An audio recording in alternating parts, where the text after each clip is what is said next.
Hi, this is Ray Horner from 93.5, 1590 WAKR. And today I'm glad you're joining us with a special security seminar. And I'm really delighted to bring in our guests that are going to join us, give us some insight, give us some intel, and educate us all in the world under this umbrella of security that seems to be almost growing on a daily basis of different effects of security issues. You know, years ago, it was guards and police officers at doorways and investigating high level crimes. We still have those. Unfortunately, we have many different layers of those. And then we have the world of cybersecurity and all this. So we have a lot to cover today. Want to bring in my guests that are kind enough to donate their time and join us this morning. Paul Viollis is with us. He's National Security Law Enforcement Analyst, CEO of the Viollis Group. Dr. Karl Kaltenthaler of the University of Akron. He is a professor of political science with an expertise in domestic terror. And we also have Tim Dimoff, President, CEO of SACS Security and Investigative Services. And guys, if you don't mind, I'll start. And Tim, why don't we bring you in first of all here? And the Officer Derek Chauvin verdict came down last week, and it was 22 and a half years. And if you turn the clock back a year ago, it all started in Minneapolis with the George Floyd murder, to say, and the death of George Floyd. And at that time, we heard a lot about police reform. We heard a lot about defunding police. We heard a lot about changes need to be made. 1 year later, Tim Dimoff, where are we in regards to police reform or changes, Tim? Yeah, and before I answer your question, I do want to point out one thing about the Derek Chauvin trial that never came out. And I think it's very ironic. The Derek Chauvin trial and the fact that he was found guilty was because that was a law enforcement strongly supported prosecution. And I think the public never got that information. There were 4 key law enforcement officers that testified against Chauvin, and on trial said his conduct was wrong. It was not the norm for law enforcement. His chief training officer, another officer, and a national training law enforcement officer out of California. So I think it's sad that we're talking about reform and we don't bring out the case that 4 key law enforcement actually participated in a very pro-police prosecution. Now, to get on to your question, where we're at, I think initially, like anything else, professionals kind of push back a little bit when you say, we want you to change, we want you to upgrade, we want to do this or that. But I think the majority of police across the United States, at least many of the ones that I've talked to, and I've talked to hundreds, I've conducted training with law enforcement, and their response is, we don't have a problem changing or upgrading or reevaluating how we train, how we respond. But on the other end, like any profession, there are a small amount of bad apples in every profession. And unfortunately, police is no exception. And this country thinks that the police should be the exception, like it should be 100% accurate with everything that everybody does. And it just can't be that way. But the bottom line is, the majority of the police across the country are more than embracing reviews and changes and interaction with the general public. So I see us starting to go in the right direction. Paul Viollis, I want to bring you into the conversation. You and I talked after the George Floyd death, and you said you've never seen that type of training in law enforcement. Go back to that, talk about the Chauvin verdict, and then where we are in police reform 1 year later, Paul. Yeah, you know what, Ray, I'll piggyback on what Tim was saying. I completely agree. And what he points out is a very poignant, very powerful point. And it's something that did escape the public, and that is the strength of law enforcement testing against law enforcement. And it goes against the narrative that so many different groups in the United States have been trying to portray as law enforcement is this group in and of itself, which, you know what, at the end of the day, Ray, you and I have talked about this before, and I will say this over and over again. No good cop supports a bad cop. End of story. That's the way it is. And less than 0.5% of the police officers, the 1.16 million police officers we have in the United States, misfit the badge. We need to understand that. Where are we today? What did we see? You and I spoke the morning after the Floyd incident. Look, it was excruciating to watch from a training perspective. And as you know, my last post in law enforcement was as the CEO of a state police academy in Florida. And a knee to the back of the neck was something that was never taught. In fact, it was taught something not to do. Here's the problem, though, with the trial. And I'm really curious about what your listeners are going to feel about this. I applaud, hopefully mostly everybody does, the fact that he was convicted. And I'm glad that he got a stiff sentence and it sends the right message. The problem is that the state of Minnesota still allows that in their training. That's a fact. And now the police department discouraged it, and it was their testimony, again, to Tim's powerful point there. There was their testimony that pushed the verdict over the edge. But nonetheless, expect an appeal on this, and expect an appeal to go back to the rule of law, to the state of Minnesota, saying that is allowed. Police departments are still allowed to do it. You can't forget that. You want to make that change? Yes. As far as police reform, let's embrace one thing. And Ray, we've talked about this before. I date myself back to the point of Rodney King and the changes that we needed to make after Rodney King. And the one thing that became evident, not just in the state of Florida, but in my role across the United States and working with the AG, was reform had to be in the criminal justice system, as it does now, not just police. 2, police reform takes the community. The community, every community, has to own that. You can't think police are the ones that have to change, and I sit back and I do nothing. Wrong. There's a narrative that needs to change if it's going to be successful.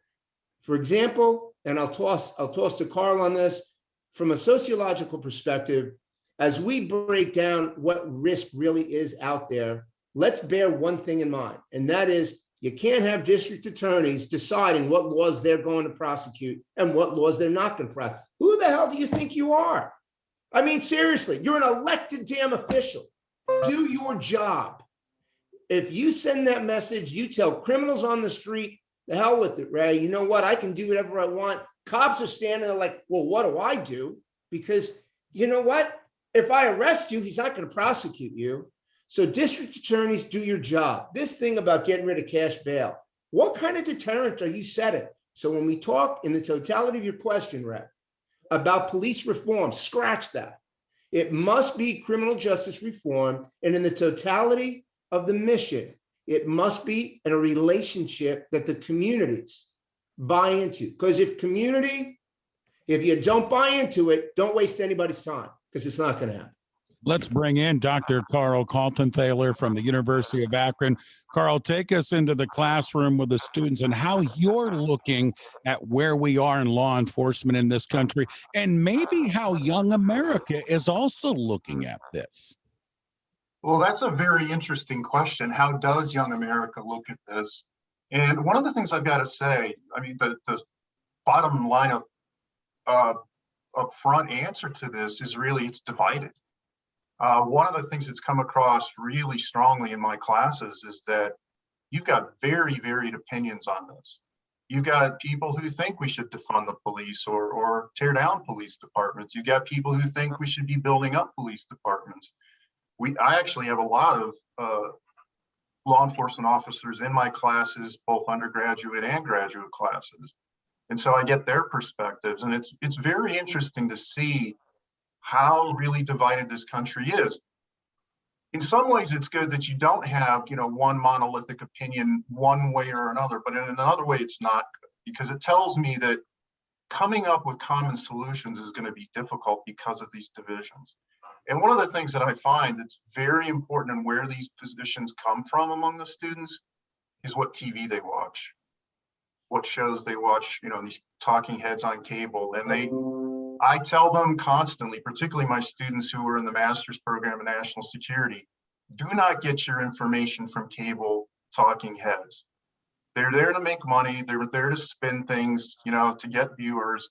That's not going to be good sources of information. Get your information from professional sources that aren't biased. So, I hope they take that to heart, but I've been discouraged to see that a lot of them still continue with that. Karl, let me ask you this in regards to the George Floyd, Officer Chauvin case, the situation, the death. Did the protest that we saw all over the country, including Akron, did they work to educate, to give intel, or was it counterproductive? So I think they did educate to a certain extent, but I think different people took different lessons from the protests. The student body of God is reflective of the divisions in society. Once again, some people took the lesson from the protests that, people power matters, that when people go to the street and they try to enact change, it can change. They also took to heart that some things were done wrong, and there aren't, in some cases, protections to keep those things from going wrong. But some people took the lesson that, we're on the brink of anarchy, and we need to double down, and we need to, move towards a society where protest should be less possible, not more possible. So, yeah, the lessons drawn, I think, are really as diversified as the kind of political orientations among the students. With us this morning on our security seminar, again, we have Paul Viollis with us, National Security Law Enforcement Analyst, Dr. Karl Kaltenthaler, University of Akron, and Tim Dimoff is with us, President, CEO of SACS Security Investigative Services. Tim, you and I have talked about the temperament in the United States right now, whether it's politically driven, whether it's police reform driven. It's volatile right now. We're seeing mass shootings. What can we do as a society to slow this down, and how bad of a situation are we in right now? Educate us, Tim. Yeah, great question. And I think Paul and Karl made a couple really good points, which I want to piggyback on and answer your question. When it comes down to the bottom line, and Paul kind of mentioned this, I was in law enforcement 20 years, now another 25 on the private, and working with the feds and people and businesses and active shooters and all this aggression. And here's the bottom line, and take it from raising a child to a criminal activity. If there is no belief by the people of this country that there will be a consequence to my negative action, you will lose control and crime will skyrocket. And that's exactly where we are. The criminal element, the aggressors, the aggressive element in this country realistically has experienced and been taught in an indirect way that there is very rare consequence for negative actions. During the looting and that, police were told stand down. They were given physical barriers where to allow the looting and the destruction and aggression to take place. Paul pointed out, take away cash, release bonds, take away the fact that you can go out and destroy a building, break a building, steal, you will be arrested, and then you will be released an hour later. Bottom line, you've got to have a belief that there's a consequence to negative action. I will give you an example. During the protest up in Portland, Minneapolis, all the different cities that got out of hand, those were the strongest ones. And this has nothing to do with politics. Those were the strongest ones that were in an environment where once again, police were told to stand down. The prosecution was changed. You hear comments like, well, they looted and stole stuff. And did they really need that stuff that they stole? And if they did, maybe we should let it go.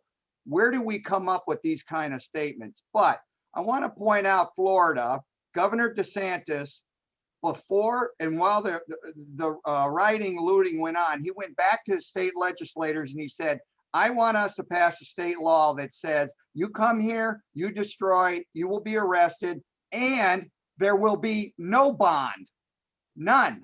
You can't get out. Now, factual, I talked to the law enforcement people down there. They said the buses arrived with protesters. They got off the bus. The police talked to them and said, you can protest. Just understand, you get arrested, there's no bond. You do not get out. You don't get a free jail card. The buses loaded back up and left Florida. Fact. So that's where we're at. You got to believe in consequences as a child, as an adult, as a criminal. Paul Viollis, we saw the insurrection in January. We did see some arrests, but the mindset in this country, I heard it afterwards, that if we can charge our country's capital and break into that building, what can we not do from that volatile side of our society, Paul? Think about the message that we sent, right? Think about the message the world saw on that, not just the United States. This is the capital. This is the icon of our democracy. This is the people's house. Think about that for a second. But in the totality of your question, I start with this. From a cultural perspective, and I'm really, really interested in what Karl's going to have to say about this, having studied what he teaches. We went from a society, right? And Tim touched on this. From a society, we went from a melting pot, meaning we were Americans, to more of a tossed salad, which means we're just about whatever we want. And with that, we went from patriotism to a sense of entitlement. In that, we equated exactly what Tim just said, and we lost one thing in our society, right? As God is my judge, we lost one thing. We lost accountability. People being responsible for their actions. Look, I grew up in an old-fashioned home. We talk about rights and wrongs, simple stuff, what's acceptable, what's unacceptable behavior, respect, how to speak to somebody, from a man's perspective, how to treat a lady, all those things you're taught. And these come up as we mature. And when we look at what happened in the Capitol, what exactly happened? We lost control. What message did we send to ISIS, to Al-Qaeda? If they can do it, why can't we do it? But at the core of this, that we can't lose, the biggest part about this is the word reform has to be something that starts at the community level. In the great city of Akron, it's got to start not with your political officials, not with your elected officials, but with your informal leaders in that community. Those are the people who say things that resonate to the community. From the barbershop to churches across the community and every community, we need to go back to basics. We need to understand that we must be accountable, we must be responsible, and in accepting the fact that we are all Americans, instead of trying to burn that flag, that name and effigy, and embracing it and our responsibility to each other, we can actually do something. The question is, do we want to? That's the question. How do we make people accountable? I know Tim Dimoff mentioned they got back on the bus and no bond. I kind of agree with that statement. And is that what we have to do more of, Paul? You know what we do? Tim's exactly right. I'm in Florida. I watched this and Karl talked about it before we started. We got into the COVID piece, but Governor DeSantis has done one thing more than anything else, and he's enforced the law. Right now, we can talk about this all day long, and I would welcome that. But we talk about some basic things like, look, security 101. Ask Tim. Security 101. Protect your perimeter. We know that to be true. From my government experience with DOD and my 41 years, protect your perimeter. We have no perimeter. We made illegal immigration legal in this country. What message did we send? If we are not going to enforce the law, then we are no longer a nation of laws. And if we are no longer a nation of laws, Ray, then that means we leave us up to the domestic terrorism groups that are building by the day to start to say, well, if you won't do it, we'll do it. And that, my dear friend, is not a place we want to be. We're glad you're taking in this security seminar presented by WAKR 93.5, 1590 WAKR. I'm your host, Ray Horner. With us on this seminar is Paul Viollis, National Security Law Enforcement Analyst, Dr. Karl Kaltenthaler, University of Akron Professor of Political Science with an expertise in domestic terror, and Tim Dimoff, who's President, CEO of SACS Security and Investigative Services. And Karl, let's segue over to you right now.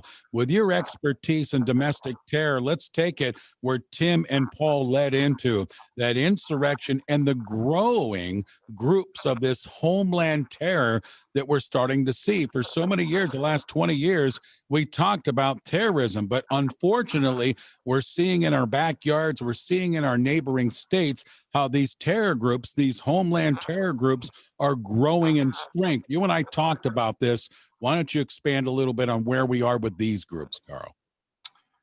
Well, there was a lot of discussion among people who worked on domestic terrorism as to whether the events of January 6th were going to diminish the popularity and support for these groups, or would it build them up? Would people be encouraged by what they saw on January 6th? And what we've seen is that some people have actually come into these groups because they saw that, hey, you can breach the Capitol. Hey, you can terrorize politicians, which is what a lot of these people want to do. They find the political class their enemies. And that's true both on the right and the left. But some people said,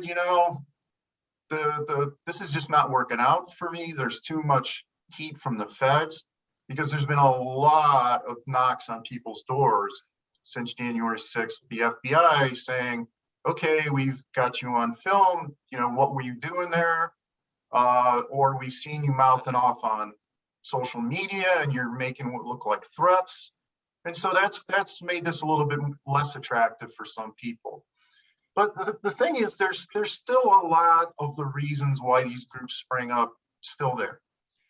So part of it is just a real distrust of the government.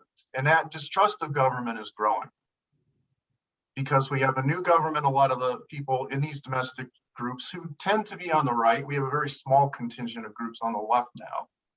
They really distrust the Biden administration.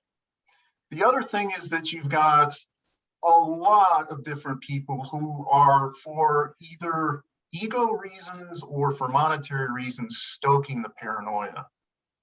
They either want to get more views, or they want more people to follow them on social media, or they want more people to tune into their TV shows. And so this paranoia is being stoked, and this is dangerous. I can see the reasons why people do this incentive to stoke anger and paranoia. The long-term consequences are pretty bad. I mean, look at QAnon. I know you're gonna talk about that a little bit later, but if 15% of the American population, and this is from recent survey data, 15% of the American population believes the central narrative of QAnon, that there's a cabal of Satan-worshiping pedophiles who run the United States and the culture in the country, that tells you that this kind of appetite or demand for explanations of how things work, as crazy as they may be, it's still there. And it's interesting. People are using that because they make gains from it. It's interesting. For many years, Karl, people would look at these groups and say, oh, that's just a pocket of crazy. That's just a pocket of people that are overbearing, that are a little bit over the top. What you have told me in the past is, unfortunately, this group is gaining in strength. And are you concerned? Yeah, I'm very concerned. I'm very concerned. And part of it is, what I see in the media, but part of it is the work I do with federal law enforcement. And I talk to the people who are out there who are, knocking on the doors, who are asking questions, who are collecting the intel, who are analyzing the intel about these groups. And this is a problem that's not going away.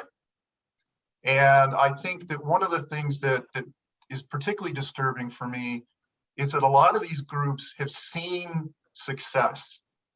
And the principal thing that they see is they can be somebody.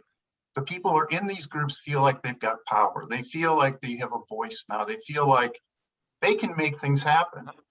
The rest of us may think that their way of looking at the world seems crazy, paranoid, whatever words you want to use. But for these people who really feel like without this movement, without this activity, I'm just some guy who goes to work and nobody really pays attention to me and nobody really cares about me. Once I become part of this group, you know, maybe I put on a plate carrier, maybe I carry a gun around. Now I'm a somebody. People are paying attention to me.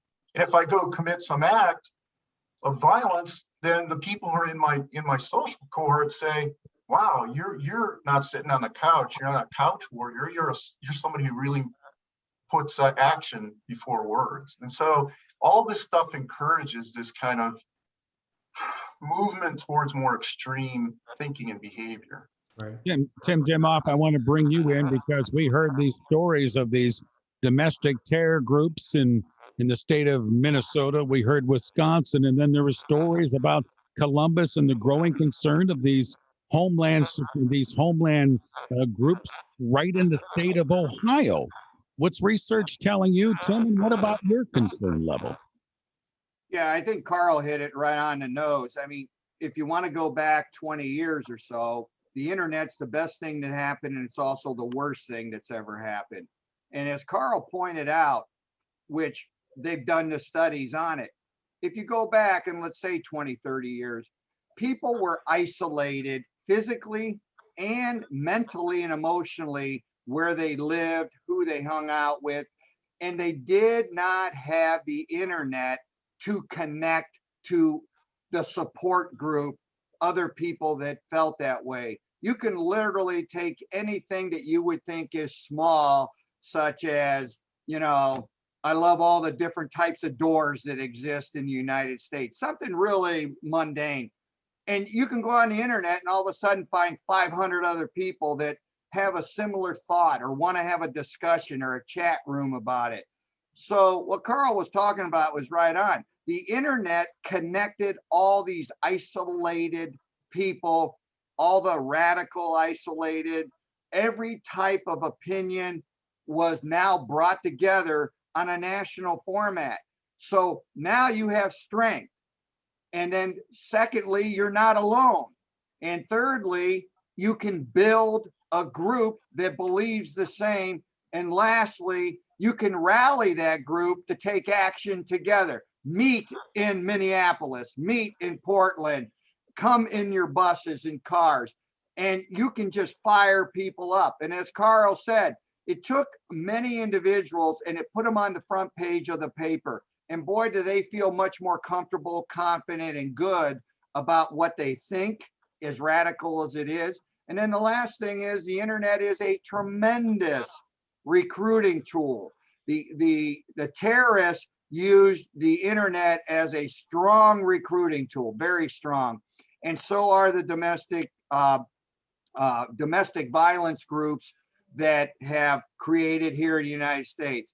If you can communicate and talk and bond people with differences of opinions together as one nationally, then you can move them nationally and you can convince them to do a lot more negative actions. And that's why we've had an uptick.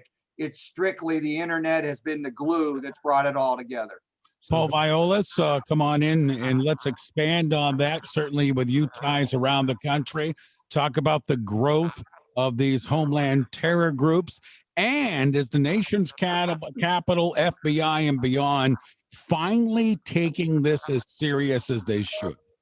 Well, Ray, to start with that, let me tell you this. I think we need to look at what's simple and what's right in front of our faces. And what we need to understand is that history is the greatest indicator of the future. And history is nothing more than a cause, event, and result cycle that constantly repeats itself. Every great empire in the history of the world has fallen because of one thing, and that's division, which is exactly what's happening right now. And we are creating it as a country, and everyone needs to own that. Now, when we go back really to where we are right now, and I agree with everything that Karl and Tim had said. Here's the thing, and I'll be very, very direct on this thing. This comes down to ownership. This comes down to making a decision whether or not we want our country back, or are we better living in a state of conflict? When you talk about, and both of the gentlemen pointed this out, when we start talking about Q and these groups, I am equally as concerned. And the reason why is because I date myself back to the mid-'80s when I was working an undercover assignment where we arrested the high priest of the Satanic Church. Now, being someone whose Christian faith is a cornerstone of my life, this was a very difficult undercover assignment. Very difficult. Sucked it up and did it. But I can tell you what I learned, though. What I learned piggybacks exactly with what Tim was just saying. They recruited, of course, we didn't have the internet then. And for those that are listening, there was a time when we did not have an internet. But they recruited the disenfranchised, as Karl was saying. They looked at the people that were searching for an identity, searching for acceptance, searching for anything because they had nothing. Now, you accelerate that a millionfold, as Tim was saying, using the internet. And what you have are domestic terror groups that are taking advantage of the division we're allowing, and they're going after the disenfranchised, which are many. Think about it, 1 of 6 Americans are on antipsychotic and antidepressants, 1 in 6. So there's a plethora of people to recruit from. The answer to this, I believe, is let's go back to what's simple. Let's start community to community, and let's start talking to each other. And let's be willing to have fact-based conversations. Let's accept the truth in the room, and let's figure out how we work together. Because I will tell you this, I learned an awful lot from ending up to being a critical role in the post-Rodney King incident, and I believe we're there again today, only worse, is that this is doable. I'm not willing to throw the towel in, but what it's going to take are good old-fashioned communication networks like I'm starting to do around the country with town halls. And I'll throw it out. Let's do a town hall in Akron. Let's get the informal leaders of the police department. Don't want the chief, don't need them. Sure, they're great. Give me the cops that are on the road that know all the, and Tim will tell you, give me the cops that are on the road that know everybody in the community, and give me the community informal leaders, and let's break some bread. And let's have a conversation that's fact-based, and let's see where that goes. Paul, the fight against Homeland Terror, though, is it finally, and I'll say finally, is it finally on the radar in the nation's capital, starting with the FBI? Ray, I mean, you know, I grew up in the intelligence community, and so mostly everybody that you know I worked with has retired, and the young folks that are SACs and chiefs worked for guys like us in the past, and my communication network is pretty strong with them. Are they taking it seriously? 100%. The problem is we don't have enough bodies now. We're 86% down in police applications. So for those elected officials that are saying, well, we're going to put some money in, look, stop. Don't insult me. You can put whatever you want in the $65 billion you want to put in right now. It's going to take 2 years to fix the problem. So yes, are they taking it seriously? Yes. But we've lost so much funding. We've lost so many positions. We're pushing federal, state, local law enforcement out the door in record numbers. We don't have the bodies to investigate this. It's not that we don't have the desire. We welcome your watching, listening to our security seminar. I'm Ray Horner, your host from WAKR. With us today is Paul Viollis, again, national security law enforcement analyst. Also with us is Dr. Karl Kaltenthaler from the University of Akron, professor of political science with an expertise in domestic terror. And Tim Dimoff is with us, president, CEO of SACS Security Investigative Services. Paul and Karl both brought up the group QAnon. And I know a lot of people are talking about QAnon. And I was talking to some people just last week, and they said, oh, what is it? What is it? So Karl, let's bring you in here. Talk about this group QAnon. I know they're not the only one here, but talk about the growth of this group, what they stand for, their mission. Educate us on QAnon, and then we'll go to Tim and Paul on this. Karl? So QAnon is not really a group. QAnon is more of an ideology, you could say a movement of people who believe really a diverse set of ideas, but there's kind of one central theme that runs throughout QAnon, and QAnon has changed over time. It continues to change. It's not a stationary thing. It's in a constant state of flux, but QAnon really got started around 2018. There was a guy supposedly named Q, who was alleged to be somebody who was in the Defense Intelligence Agency or somebody who was in military intelligence. He was called Q because supposedly he had a Q clearance, which is a nuclear secrets clearance. It's one of the highest clearances you can get in government. And supposedly he was doing what were known as Q drops, which was giving intel to the public about what was going on in government, what was being done against it. So the what was going on in government was there was this cabal of Satan worshiping pedophiles who were running government, running the major aspects of American culture. And what was being done about it part was Donald Trump was waging a secret war against this cabal. And so at some point there was going to be a major effort by Trump to take these people out. So it was very kind of a apocalyptic vision where he would defeat these evil forces that were running US government. And it got traction. Because for people who feel kind of like, I don't really understand things, I know I don't like the government, all of a sudden this kind of made sense. And then there were some also very clever psychological things built into it. That the QAnon drops were kind of giving information and you had to figure out what it meant. And so for people who were paying attention to this, they felt smart. Because like, oh, I know what Q's saying. He's not saying it directly, but I can figure it out. And I'm also part of a community because there's all these other people out there who believe this. So I feel a sense of that, you know, people care about me. I care about them. We're all in this together. And then finally, there was this sense of mission and purpose that we're going to change America. We're going to get rid of these evil people. We're going to be heroic. We're going to be righteous. The problem became that these intel drops were not producing the events that they were predicting. And so some people have dropped out of QAnon and said, I don't really believe this anymore. Some people have kept up with it. And in my view, an alarming number of people have kept up with it or joined into believing these things, like I said, as they progressed over time.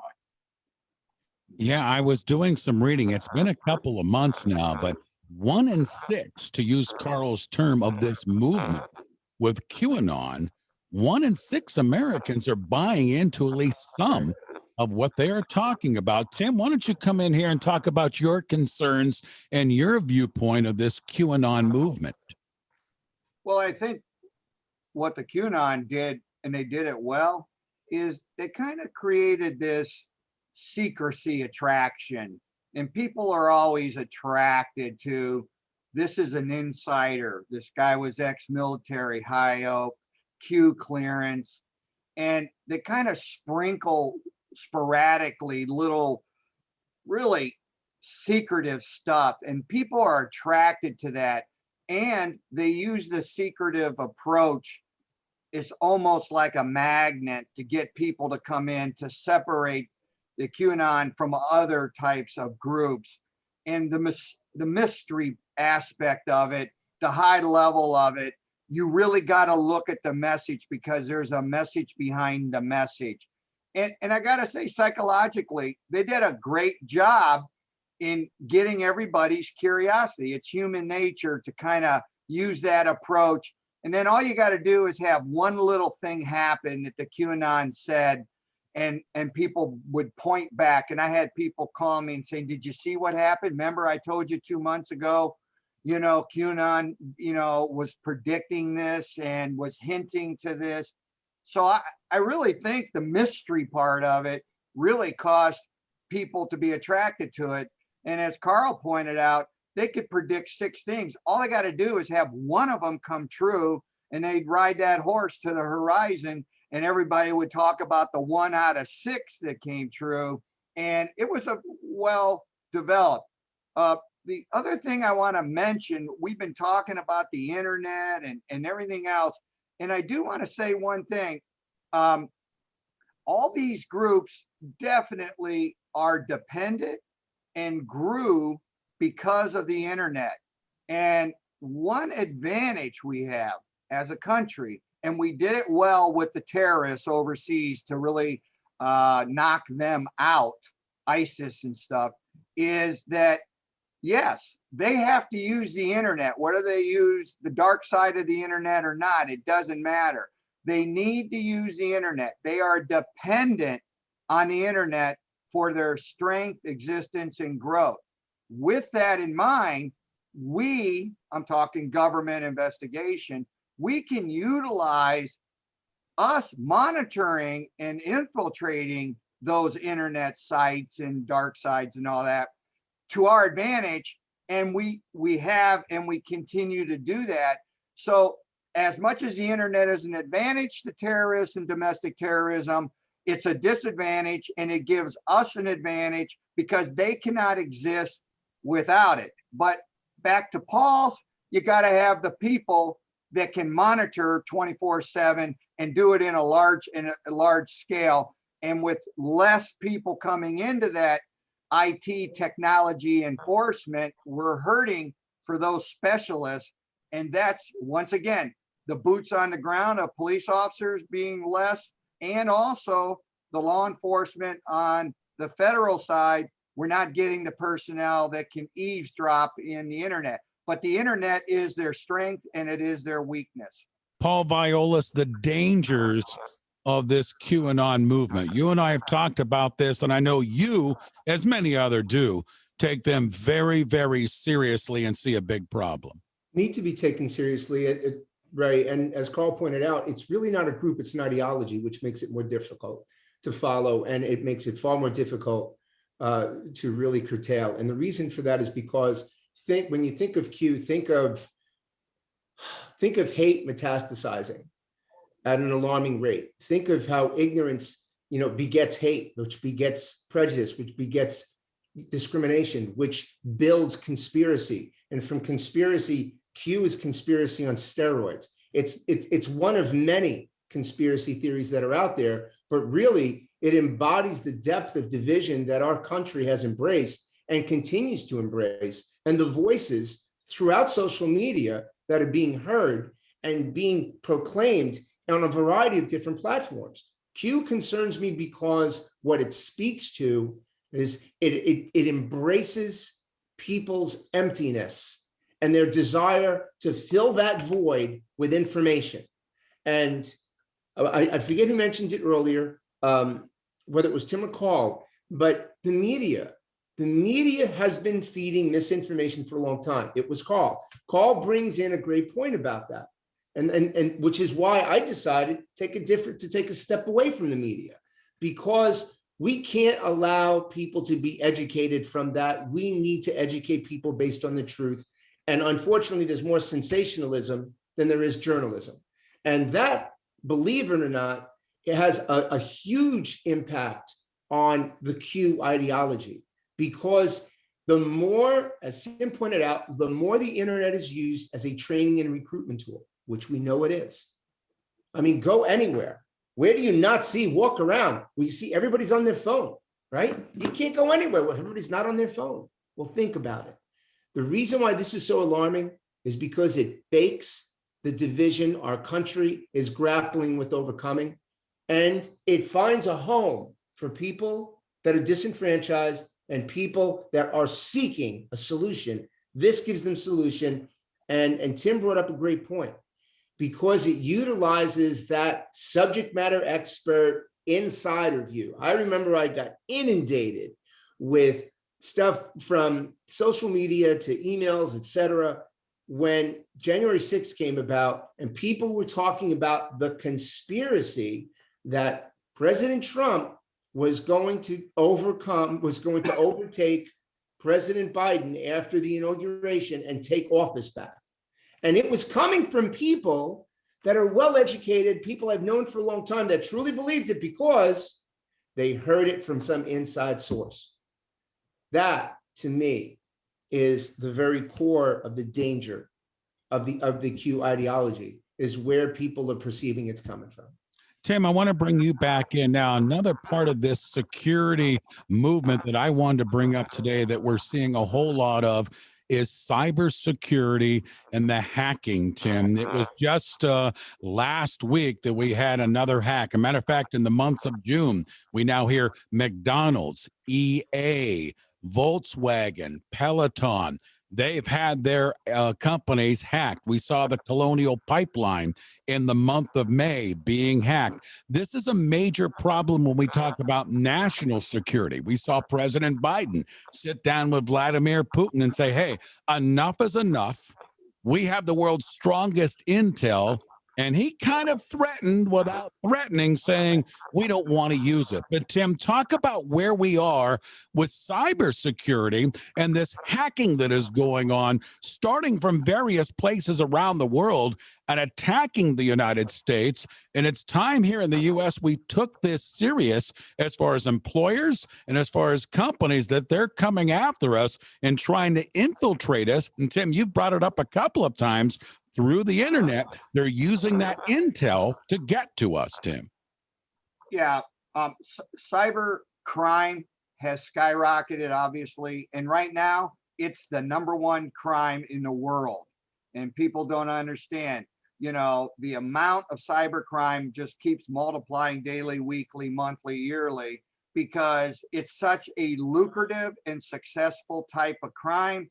It can be done from hidden quarters, and you can attack the United States from sitting in Czechoslovakia, Eastern Europe, Russia, wherever.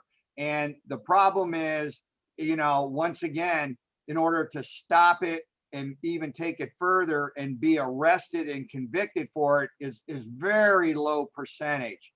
So it has become the most lucrative crime as far as results go and as far as very low arrests and convictions.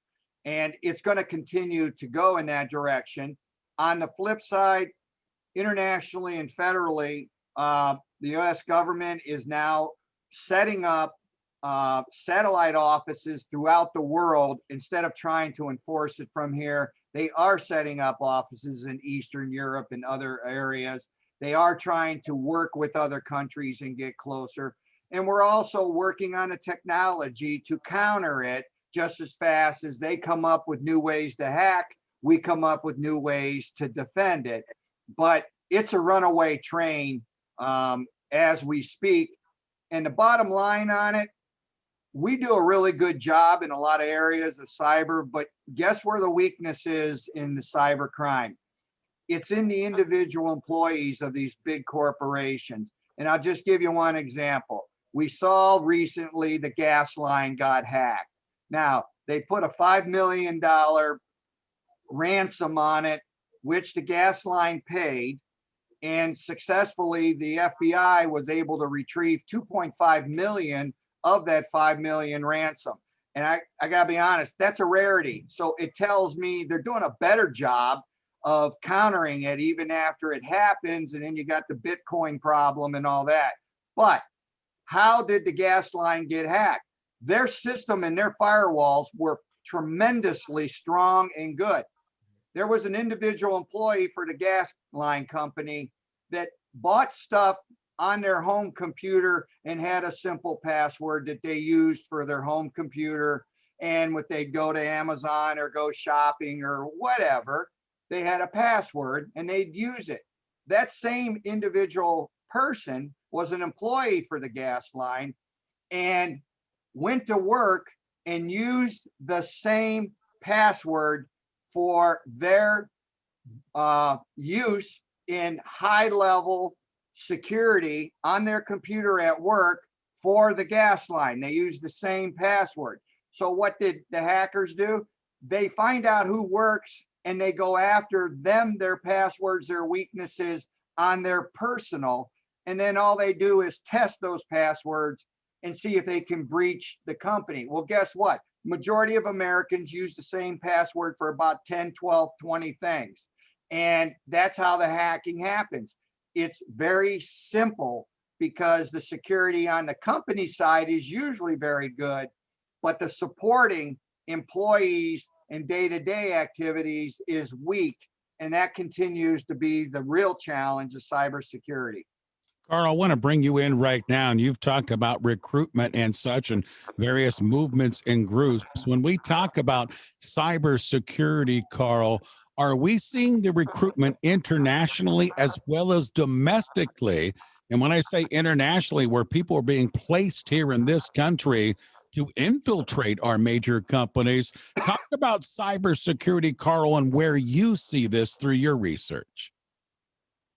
So cyber is a huge area, for one thing, and it covers a lot of different territory. The one thing that I think that I would like to talk about is really how governments play such a huge role here. So if we think about the recent attacks that have gotten a lot of national attention, if you didn't have the Russian government creating a permissive environment for these kinds of criminals to operate, this would be much, much less common. The same is true for the Chinese government. China and Russia are two of the biggest problems we have with hacking, with stealing our industrial secrets, with engaging in ransom attacks. This is all part of really an effort to try to undermine the United States, also learn about our vulnerabilities and steal our secrets. So if you didn't have governments involved in this would be a very different story. But the thing is that the Russian and the Chinese governments use these non-state actors as really proxies for state operations in a way. That's a way to look at it. So I think that's one major point that I would make. In terms of your question about recruiting. So clearly, both internationally, domestically, and Tim is 100% correct when he says this, without the internet, this would be so much more difficult to do. You know, when I think of the case studies of people both internationally that I've worked on or nationally, in terms of how they got radicalized, how they got recruited, how they got motivated to engage in violence, the internet was almost always part of that. And one of the things that I've found is that there are particular individuals who are really force multipliers for these movements. These are individuals who get out there, they become famous, they become trusted, and they really do a very good job of radicalizing people. And the internet is their vehicle. Without the internet, they just wouldn't be able to do this. One of the big problems is in the United States, when you try to take down these individuals, it becomes a First Amendment issue. And I'm not saying there's a problem with the First Amendment. I think everybody should have the right to free speech. But these people are typically very good at getting up to the border of where free speech ends and incitement of violence begins. They know how to play that game. The other thing is when there's people who are tuning into them or commenting on chats and saying, you know, I really think this and this person needs to get, you know, executed or whatever. When the FBI shows up at their door and said, you said this, is this somebody who was really going to do something, or was this somebody who was just mouthing off? Because you see online what they're saying, and maybe they're just trying to, you know, act big, make their friends think they're cool. You have the FBI show up at their doorstep. Do you then push them further into the paranoia and the anti-government attitudes? And so I agree 100%. We need to monitor what's being said, because a lot of times this is ideation of plots. We learn a lot from this, but it's a delicate balancing act. If you show up at people's houses and you say, okay, you've been saying these things, explain yourself. You know, there's no good answer to that. There's no easy answer to that, or easy solution to it. But it, you know, the internet does need to be monitored, because that's where most of this stuff is being discussed and people are being radicalized. You're taking in a security seminar with us here on WAKR. We have time to go around the panel here, and I want to ask each one of the gentlemen just one more time where they are right now with security problems or maybe progress when they hear the word security, where we are in this country. And Karl, why don't we keep it right with you to start out with some closing comments from you? Well, I think the picture to me is both positive and negative in security in the United States.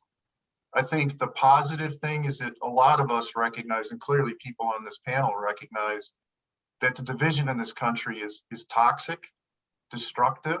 And if we don't get over these divisions within the country, we were going to have some very serious problems moving forward, both functionally as a political system and societally. So I think recognizing that it's a problem is a good first step. Paul Viollis, come on in here with us. And how about some closing comments from you, my friend? Ray, I will put it this way and very simply put, here's a question to all the great listeners in Akron. What is more important? National security, protecting yourself from the risk of terrorism, both domestic and abroad, or your right to privacy as it relates to the internet?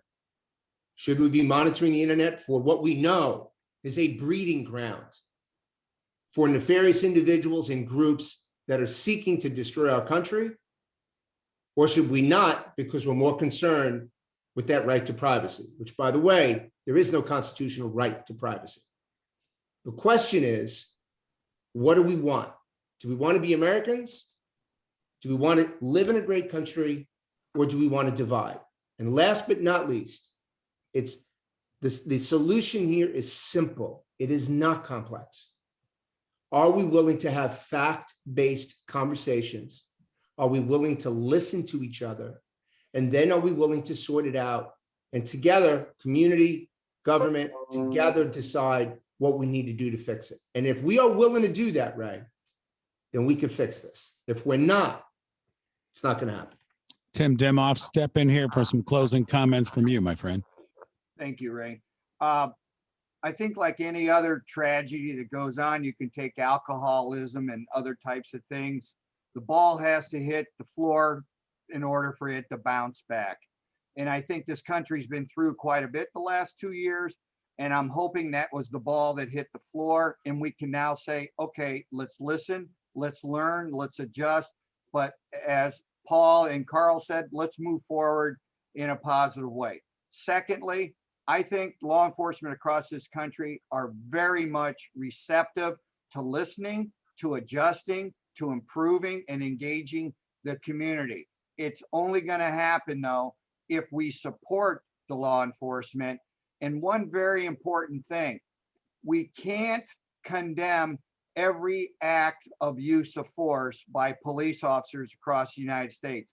There's way too many public and community that are criticizing day-to-day police actions. And the police are intimidated that anything that involves aggressive behavior to enforce criminal law is being interpreted as stepping on the wrong side. And if we continue with that, the police will continue to be police, but good luck in getting them to show up in a proficient manner or speed, because you're intimidating their actions ahead of time so much. So I'm worried about that. I think we can learn from everything. And I think we have the right setting now to move forward collectively. Lastly, I just want to tell all the viewers, I use one statement every time I have a meeting with somebody individually, a group, a committee, a board, or I give a talk, at a keynote. Before I start any conversation, whether it's 1 or 1,000, there's something everybody should say to the group. And that is simply this: let me just start this conversation with one fact. Let's all agree that it's okay to disagree. And let's have conversation instead of arguments. And I'm telling you, when I make that statement, it is amazing to see the tension in the room decrease and people say, this is a good idea. I can agree and disagree and no one's going to hate me. And as Paul said, that word hate is way too strong in this country. And that's what we got to eliminate. Well, Tim mentioned good idea. I brought up the idea of this security seminar to Dr. Karl Kaltenthaler and Paul Viollis and Tim Dimoff. All three of our panelists jumped right in and said, I'm in, no hesitation. Give us the dates, give us the times. And it was terrific intel, research, poignant, spot on. And I appreciate our gentlemen joining us for the security seminar, WAKR, our YouTube channel, our Facebook page, WAKR.net. Take in the research and the intel that these gentlemen were able to translate. And importantly, the education on so many different aspects that maybe they brought up that you just thought, or maybe you were questioning. These panelists brought it front and center to you. Again, our thanks to Dr. Karl Kaltenthaler from the University of Akron, Paul Viollis, National Security and Law Enforcement Analyst, and Tim Dimoff, President, CEO of SACS Security and Investigative Services. I'm Ray Horner for the Rubber City Radio Group. Thank you for taking in this seminar.